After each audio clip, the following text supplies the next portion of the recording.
Good afternoon. Welcome all to Smart Trucking Live. Hope you're all doing well today. What's going on out there?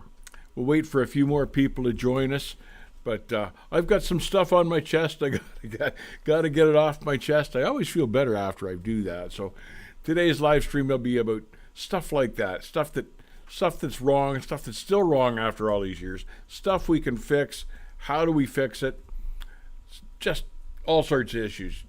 Now, in the crowd here, I've already seen Josh Super Duty. Thanks for joining us, Josh. I was reading some stuff here by Route 66 Logistics. He's got some pretty good stuff to say there. The biggest problem, misinformed drivers, biggest problem in trucking. Yep, I'd agree with that. Who else is here? Grilled Mortal. He's always got some funny stuff to say. I enjoy it when he joins us. But yeah, all sorts of stuff going on today. What's new with you guys? What's new with you guys? Kelly Patterson from sunny, warm Northern California. You're making me jealous, sir, Kelly. Thanks, but glad you could join us. John, hello. How are you? Tanya Northwest. Hi from Washington. Pretty country up there. I like going up there.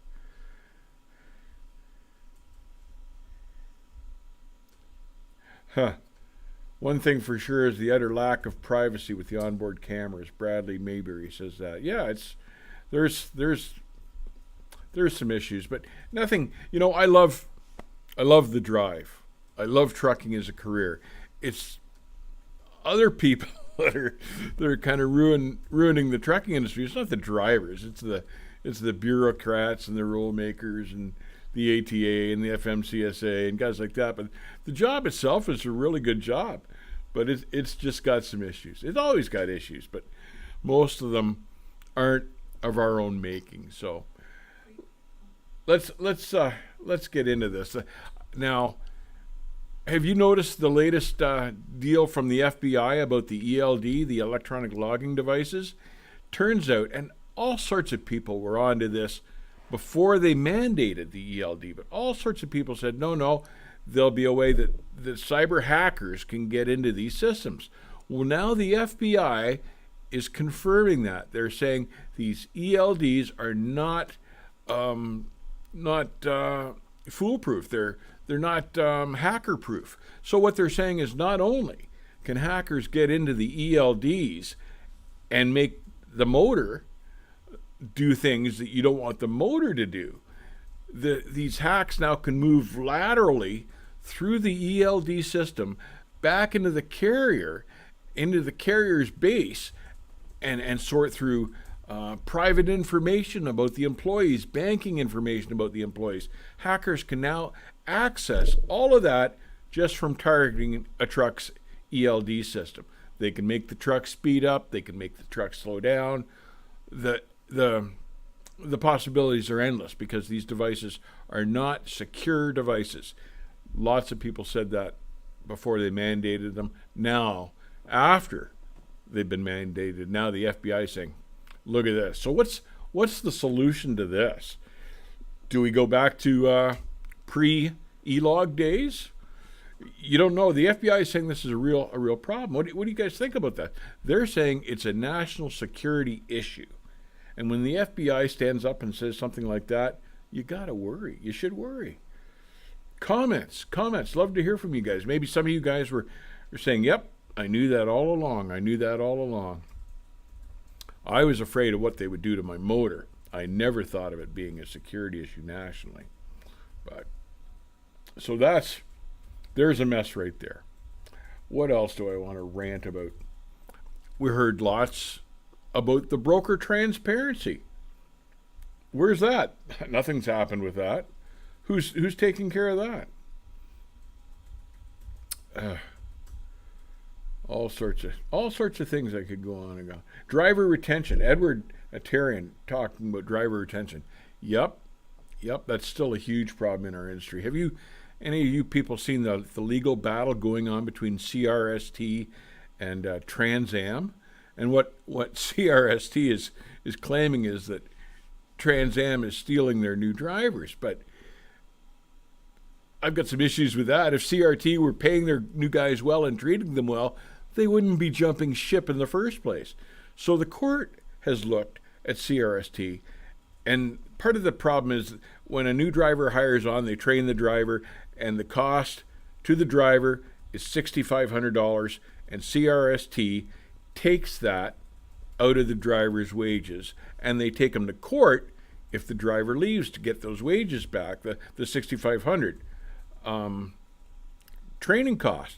The only problem is the court found out that CRST's training cost is only $2,500, not $6,500.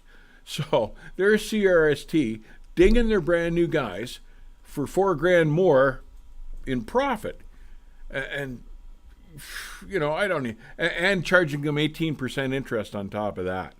So think CRST are a bunch of crooks? Absolutely. Proud member of the ATA?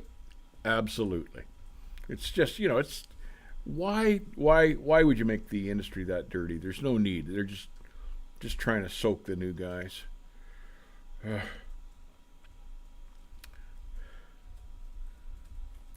What else do I want to rant about here?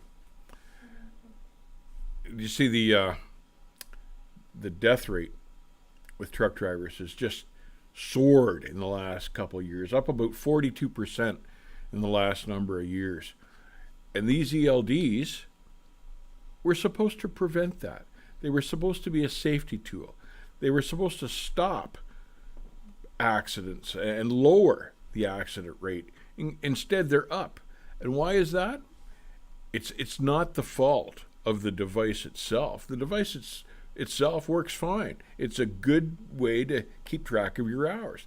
The problem is how the carriers have twisted this ELD device to become what they like to call an efficiency tool. And in plain English, what that means is working their drivers as absolutely as hard as they possibly can and still stay within the law. Work their drivers as hard as possible is what that boils down to. So, yeah, Edward Atarian, government regulations. Yeah, we half the time you don't find out what's wrong with these regulations until they've been in practice for a little while, and we're finding out stuff about the ELDs now that are a problem. Peter Sisko says people always point to wages as the problem, but it's merely a symptom of all the cost of overregulation. And that's, there's some solid truth in that too. And retention, for instance, driver retention, huge issue in our industry.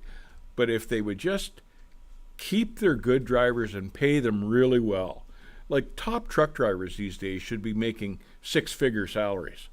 No question about it. That's where the cost of living has gone. Why haven't the salaries kept pace? And drivers making better than 100 grand a year wouldn't leave. That would solve the retention problem right there, reduce the turnover drastically. But, you know, the big carriers would like to pay them as little as possible, and that's a big problem here. So let me rant about that for a while, but I could go on and on. They had the FMCSA Safety Summit, and I hope that I'm saying this guy's name. The one guy from the OIDA, Louis Pug, I believe, or Pug, or I'm not sure how to say his last name. But what he's saying is, and he's right, these problems that we're having today, we were having 25 years ago, and we were talking about them 25 years ago, and here we are 25 years later, and they still haven't been corrected. And are we going to come back in another 25 years and find we're still in the same boat? He's a little bit frustrated. I don't blame him. I am too. Look at the parking situation for big trucks. You guys still having trouble finding parking? According to statistics, there's one parking space available for every 10 trucks in the United States. So we passed Jason's Law a few years ago. Seen any changes in the parking since that law was passed? I haven't. It's still hell to find a parking spot in different parts of the country. Well,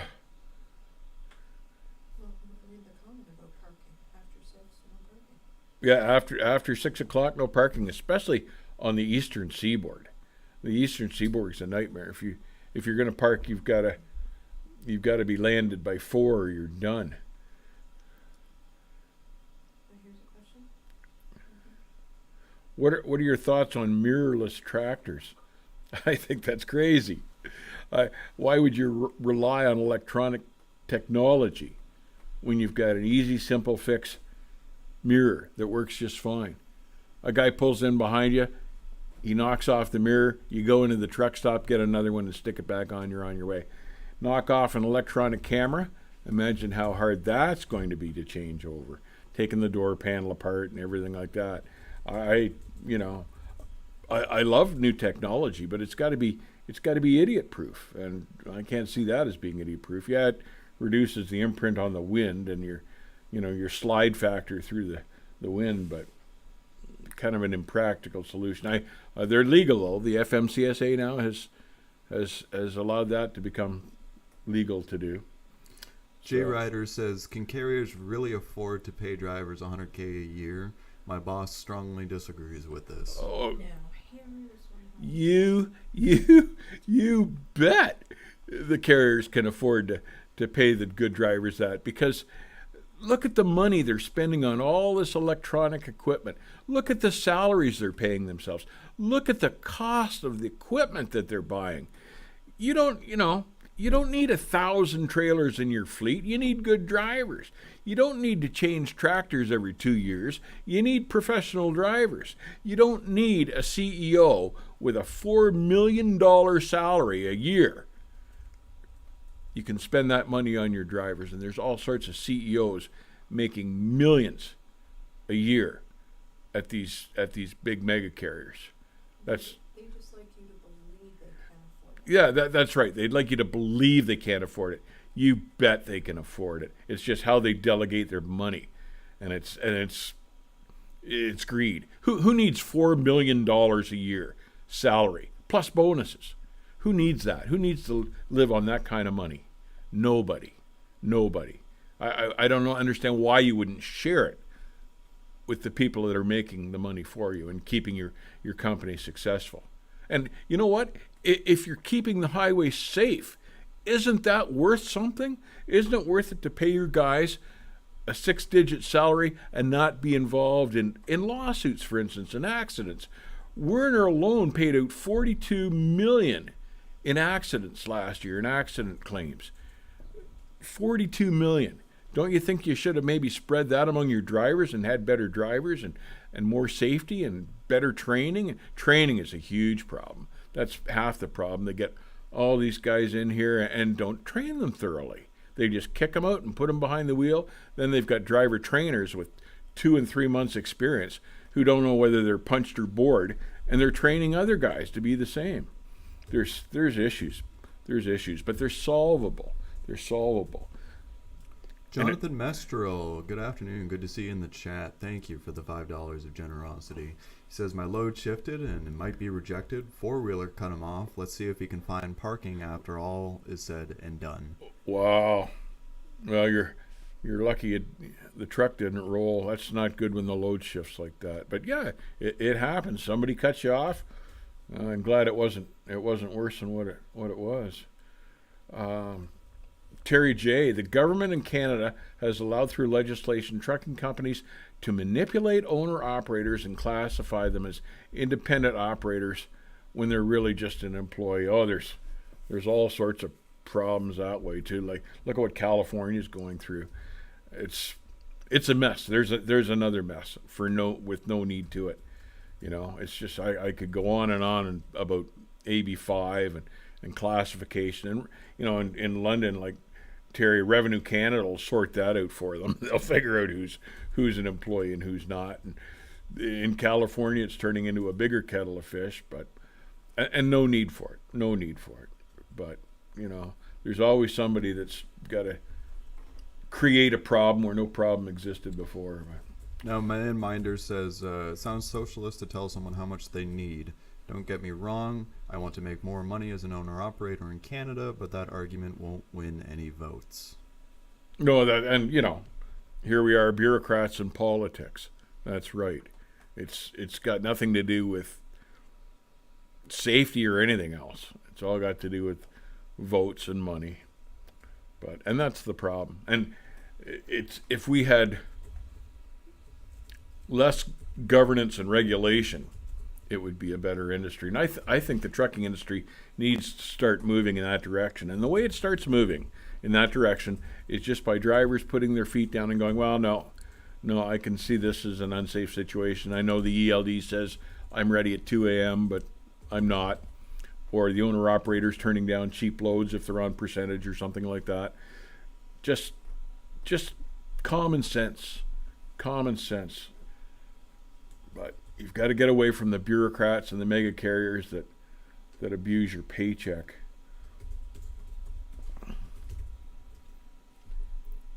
I think that comment may have also partially been directed towards CEOs making, 7-digit salaries as well. Absolutely. It's crazy what they make. No, what the comment was that it sounds almost socialist to tell someone how much they need. Would you agree with that? Disagree? Well, I'm not a socialist by nature. I think people should be rewarded for their merits and their hard work, but I think there's a ceiling to that.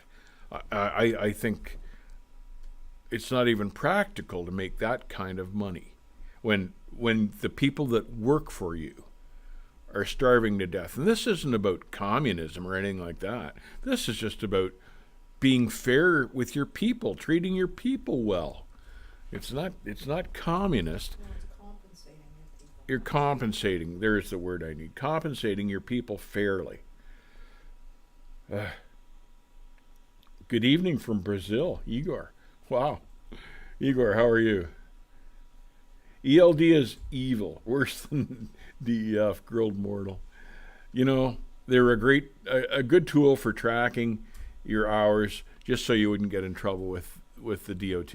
You know, you could show the guy and say, no, look, I'm good, and carry on. Because there used to be problems with how the DOT would crunch your paper logbooks, or they wouldn't believe your paper logbooks, or guys would fudge their paper logbooks. At least they were a tool that would keep everybody honest. And the goal of that was to keep everybody safe, so they're not driving tired. But, you know, all good things have to be twisted into something, so. Kelly Patterson, no computer is 100% hacker-proof. Yeah. And that's been the problem. And if the hackers can get into these huge banks like Goldman Sachs, You bet your bottom dollar they can get into an ELD in a truck or a carrier's computer system, anything like that. So nothing that way is technologically safe. So with that in mind, why do we have these things that are capable of controlling trucks? I don't know. Like, where was the thinking there? Or there was a lack of thinking there. Icy Profit says he makes $8 an hour if you count the time spent in the truck away from home. Exactly. Yeah, and you should count the time in the truck, because the whole time you're in the truck, you're at work. It doesn't matter whether the wheels are turning. You're sitting in the truck waiting on them to do something. You're waiting on a decision or a load or a shipper to get the stuff off on the truck and a receiver to get it off.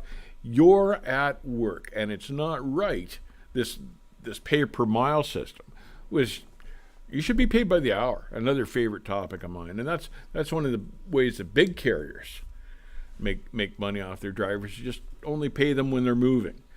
And all sorts of customers pay retention time to carriers the moment they bump the dock. Yet the carriers say, the first 2 hours are free, which drives me insane. But just another way they steal. Just another way they steal. Jonathan, you're too kind. Once again, thank you for the $5 of donation. He says, P.S. The sensors on the truck that braked are what braked the truck and shifted the load. I believe that was actually last week's stream topic that we talked about, those sensors. So he says he's thankful for those sensors in a time like that. So the sensors actually jammed on the brakes hard enough to shift the load? Man, I'd be heading in to talk to my safety guy when I got home. I don't know. Technology is a good thing when it's used with common sense in mind. But look at the problem it's caused there. So the drivers and owner-operator willing to say no, being driven out of companies that are placing in ponds that will bow down to the ATA. Yeah, the ATA is now a political machine. So their goal, look at this Chris Spears guy that heads the ATA right now. Never driven a truck in his life. Never had anything to do with the trucking company. The old time ATA guys were, CEOs of big carriers or something like that. So, people that knew something about trucking. Chris Spears is basically just a Washington insider that knows his way around and how to get money out of the politicians and how to get laws passed that will favor the ATA. So, they like to say they're the voice of trucking. They don't, or truck drivers. They used to say they're the voice of truck drivers, but they don't say that anymore because they're certainly not the voice of truck drivers. But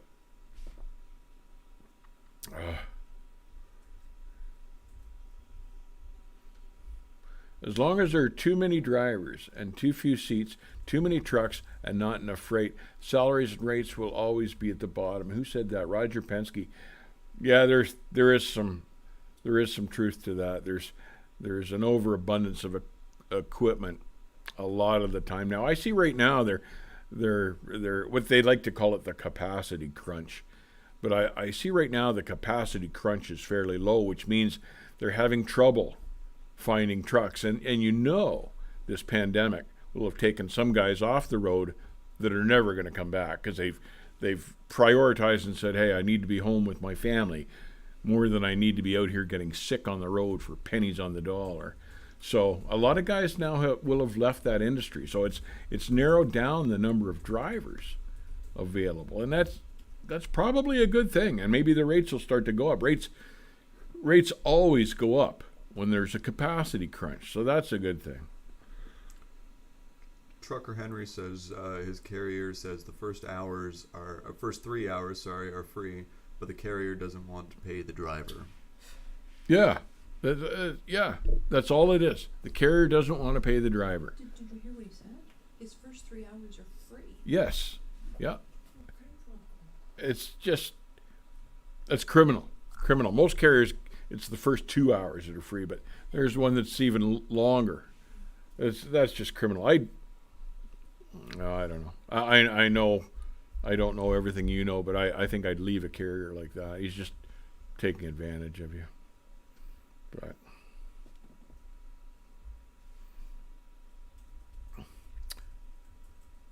JR says, one reason I love running dump trucks and hauling locally with our tractor, it's a 1989. But yeah, if he's running locally, if JR is running locally running dump trucks, he'll be getting paid by the hour. So, and you're home every night. That's the kind of trucking I'd go to these days. Shannon's here. How are you, Shannon? Glad you joined us. I'd love to own a truck, but the thought of the bills give me anxiety. Brandon Diaz, and rightfully so. It's to the point now where if you don't have your operating authority, the carrier takes so much money out of you that it's hard to support a truck. It's very hard to be an owner operator anymore these days.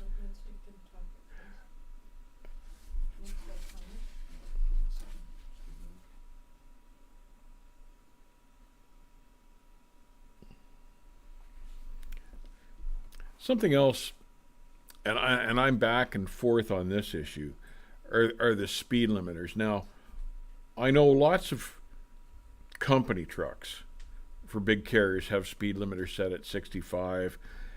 Some people argue that that's a safety issue. Some people argue that it's not particularly because they don't drive over 65 anyway, for instance. And I'm kind of on the fence on that. Myself personally, I usually ran about 65 because that was the speed I was comfortable with. I get into Wyoming and you could run 75, but I was still running 65. So, but on 2-lane roads, if you need to go around and pass something, and there's lots of that here in Northern Ontario, and you run out of snuff at 60 or 65 miles an hour, that can make for some interesting times. So I think it should be the driver's call, frankly. I think the driver should decide how fast, within reason, that he travels. And if the carrier finds he's running 80, 90 miles an hour all the time, get rid of the driver, because the good guys aren't going to run like that anyway. Now, K Tanner 11 makes a really good point. He says, just remember, it's the person who accepts the work for pennies, not the company. It's always up to the individual to make sure that they are getting paid adequately. Excellent point. Excellent point. And I understand there are parts of the country where that might be the only job available. But those parts are few and far between. So yeah, best course of action, just don't work cheap. Figure out that you're worth so much an hour, you're worth so much a year because you've got to provide for your family and yourself. And if you're working 70, 90 hours a week and not bringing, that's a lot of work in a week. And if you're not even bringing home decent money, adequate money, don't get started in the first place. Trucking is a great job, but you don't have to do it for pennies. You don't have to do it for pennies. In Minnesota, good starter company. Icy Profit said that. You know, they've been around a long time. I've talked to a few of their guys. I think they're a pretty good, decent outfit in this day and age. So, yep. So, what else do you guys find is an issue here that shouldn't be an issue anymore? There's all sorts of stuff like that, but training is another one. Training is far from adequate, and you know, here they are now in the States wanting to bring in 18-year-olds to run interstate, and you just know the training being the way it is, they'll undertrain these 18-year-olds just because that's the way they like to do it, and the accident rate's going to go up even farther. So I'm not in favor of letting the 18-year-olds run interstate, because it's just a traination program into a huge carrier that'll pay them poorly for the rest of their career. It'd be one thing if you were working for a small carrier that was going to pay you well, a local carrier, that'd be fine. But that's not why the ATA is pushing that. The ATA is pushing that because they're running out of drivers to cheat.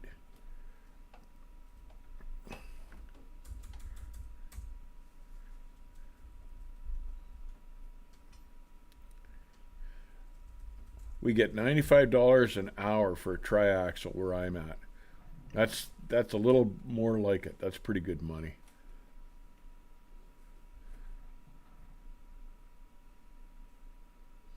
Folger is a good start-out outfit out of Essex, Ontario. Folger. I'm not familiar with them. Do you But- think a nationwide company driver boycott would change anything as far as pay structure? Absolutely, I do. Say that. Absolutely, I think it would be a nationwide strike by drivers would change the pay picture. Absolutely, because there's money there, but they need their trucks to move, and when their trucks quit moving, they quit making money. They've got to answer to their shareholders or bank. Yeah, I think it would solve a whole lot. You wouldn't have to stay off very long either. And I used to suggest that everyone go fishing for a week in July and just go fishing. Take your kids and go fishing, no matter what. And thousands of trucks sitting in the month of July, things would blow through the roof. But, it's a hard thing to organize. It would have to be up to the individuals. You couldn't enforce that on drivers, of course. And there'd be some guys that would work, of course. But no, I think that would make a huge difference. So I'm all for that. I'm all for that. There are some good jobs out there. Some good jobs that you wouldn't have to shut down over. If working for like that, those carriers usually treat their drivers fairly and pay them well. So not everybody's in the same boat, but a large majority now of the over-the-road drivers working for these mega carriers are just getting pounded into the ground, and I think we could fix that. Just don't work for them. Just don't work for them. Saw a guy yesterday driving for Tyson, checking into the shop. Wants all kinds of work done, including wipers and glad hand grommets. He's driven this truck for at least eight months. Yes, and he's getting the windshield wipers fixed now. Man, that's you shouldn't even head out in the road. You shouldn't pass the circle check. The wipers aren't working. That's not good. You think us truckers should work on Christmas? No, I don't. No, I don't want. I think there's got to be a limit to everything. Most people don't work on Christmas. Why should truck drivers? Everybody smart enough to stock up on what they need before Christmas. Everybody knows Christmas is an international holiday. No, I don't think truck drivers should work on Christmas. Hello from Columbus. Hey, so Kyle Sandman, there he is, down in Columbus, Ohio today. Good to have you join us. I'm going to bar none at my 1 year mark. Their pay is literally bar none for that amount of experience. They paid attention after 1 hour, that's something. Mostly drop and hook, and they have a higher short haul pay scale. Well, it's a start. It's a start. I always heard fairly good stuff about bar none, so. Maybe we could stay on topic, but we do a quick mention about Van Halen. A few people are talking. Oh, yes, that was yesterday in the news. We lost Eddie Van Halen. So, any of you hard rock fans out there will know this is a loss to the rock and roll community. I liked Van Halen, okay, but he wasn't very old. He was 65, so that makes it even worse.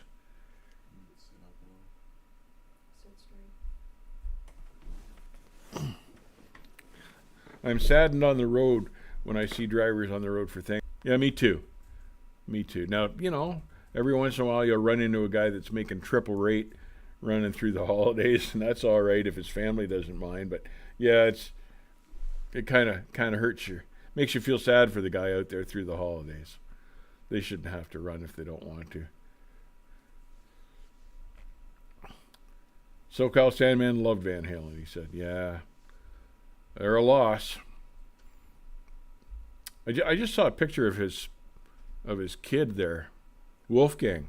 He's a big lad. He's a lot bigger than his father was. Rush. SoCal Sandman says he likes Rush too. Every time our student council ran out of money in high school, if we couldn't afford a good band, we'd hire Rush. So I grew not to care for Rush. That was when they were a lot smaller, before they got famous. But that guy looked like a witch, a combination of a girl and a witch. It's a beautiful day to be trucking. Yes, it is. And trucking is beautiful. It's a good time to be trucking. You can see the world, enjoy the weather. It's really great. I like it. It's just too bad all these bureaucrats keep screwing it up. Yeah, SoCal Sandman runs dedicated from Columbus to Indianapolis. That's a FedEx account, right? I think SoCal Sandman, FedEx. I think so, anyway. But anyway, back to the topic.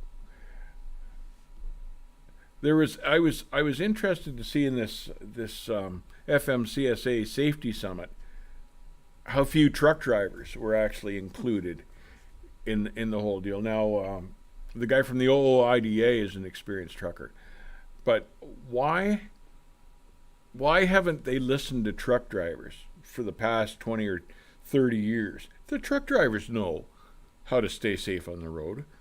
They know through experience what's kept them safe. They know the problems. But why can't the bureaucrats listen to the drivers and learn lessons from them? Why don't they adopt the suggestions that experienced truck drivers make? But, everybody's always got a different angle, and that doesn't seem to be the way it moves. Now, FMCSA has come up with a driver advisory board that they plan to put into place, and that's a good thing. I hope they listen to them. But that can only be nothing but good. So glad to see that finally after all these years, start listening to the people that do the job for a living. Okay, stay on topic just a few more and then we're gonna end it. Big companies or companies that give drivers a sliding pay scale is highway robbery. Huh. Yeah. There's all sorts of tricks. That's from Shank. There are all sorts of tricks. I don't agree with it, but trucking pay isn't regulated. The labor boards don't really accept truck drivers as regular workers, and that's been part of the problem all along. They should be governed by labor laws, and they're not, and that's been part of the problem all along. I see my friends at Prime have finally settled a multi-million-dollar lawsuit with misclassification of their people and their drivers. But it's not the first time around for those guys. So glad to see them getting it stuck to them. I'm a local driver in Montreal. I think the hours of service should not apply to us. It should not apply to us. 16 hours a day is too much? I don't understand that. 16 hours a day is too much, so the hours of service should apply, but you know what? The driver has got to say when he's tired, when he's had enough, when he feels it coming on. It's not that you fill your hours of service allowed. It's that you drive when you're rested and you don't drive when you're tired, and it's your call. It's not the company's call, and it's as simple as that. But yeah, it's really easy to get into an accident in a busy city like Montreal. Those guys drive crazy anyway.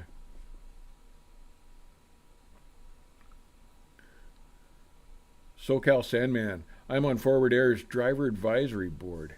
Well, I hope they listen to the advisory board. I hope that works. It's a good thing. It's a good sign that they've got an advisory board. So glad to see that. What will we do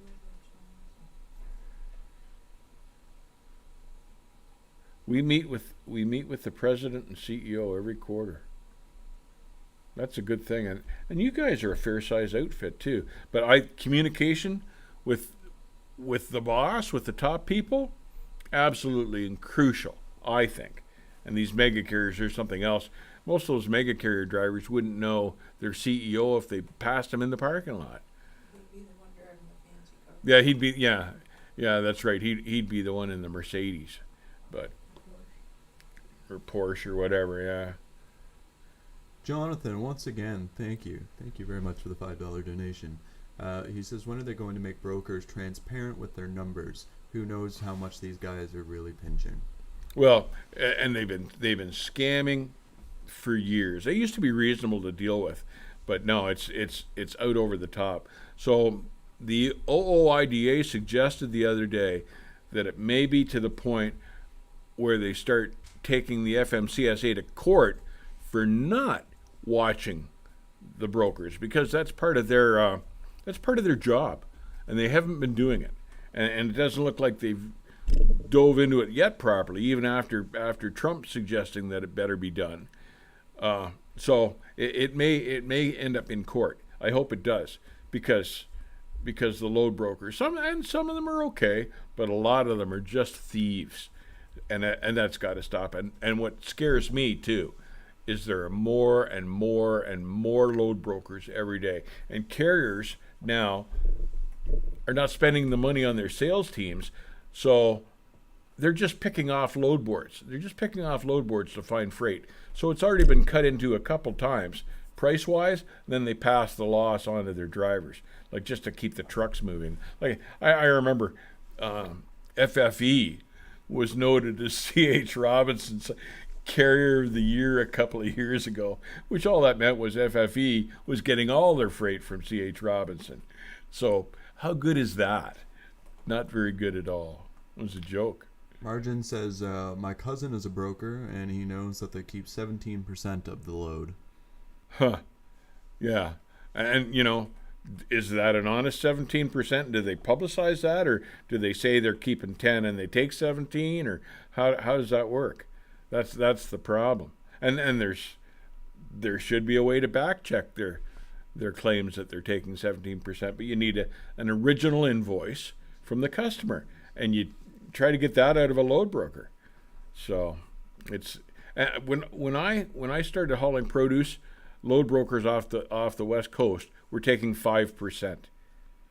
So there's an indication of how much that's changed. And look at these monstrous office towers that the guys like C.H. Robinson have. And they're worldwide. They've got offices everywhere. That's all off skimming the freight rate is what that boils down to. It's scary. But we let them in. Yeah, most load brokers keep 30 to 40% these days, Marzan says, and that's, I believe that all day long. I believe that all day long. But,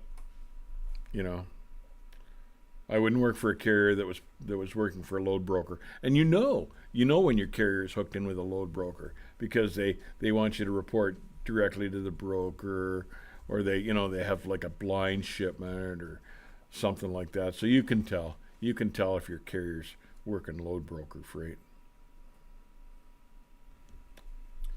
All right, Chad, it's about that time of the afternoon now. We'll do about 5 minutes of just general questions with Dave, and then we'll wrap it up for this afternoon.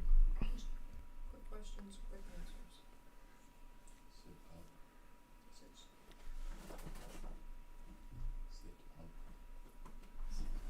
Get me a quick question. What's your best advice for a couple teams? My best advice for a couple team? That's the best way to run team, is husband and wife. Best way to do it.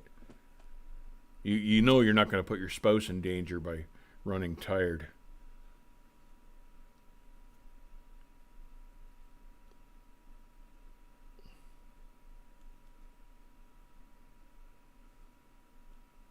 Bluebird Express. I think the broker should be required to disclose to the shipper what the load was on hold for, so they can see how bad they're getting ripped off by brokers. Yeah.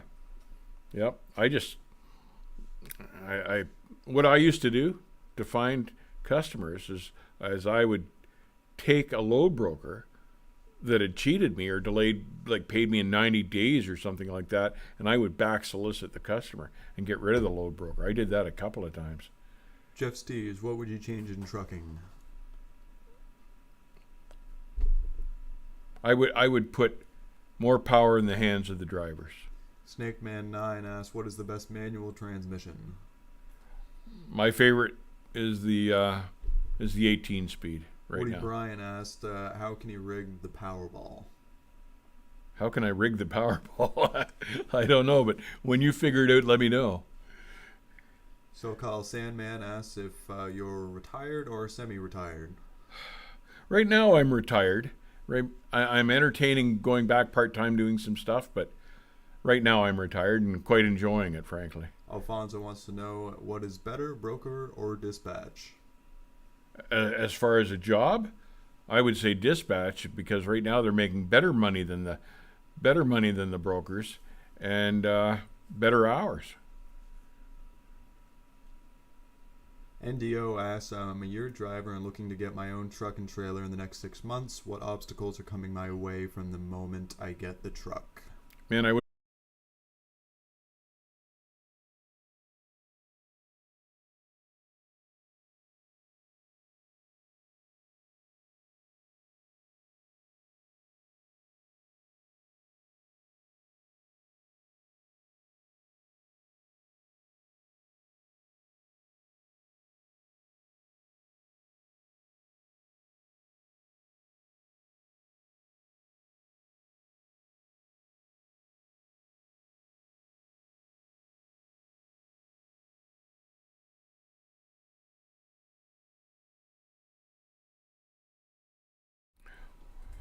One last question. A fellow asked here, I lost the name, but how much longer will we be able to drive pre-emission trucks?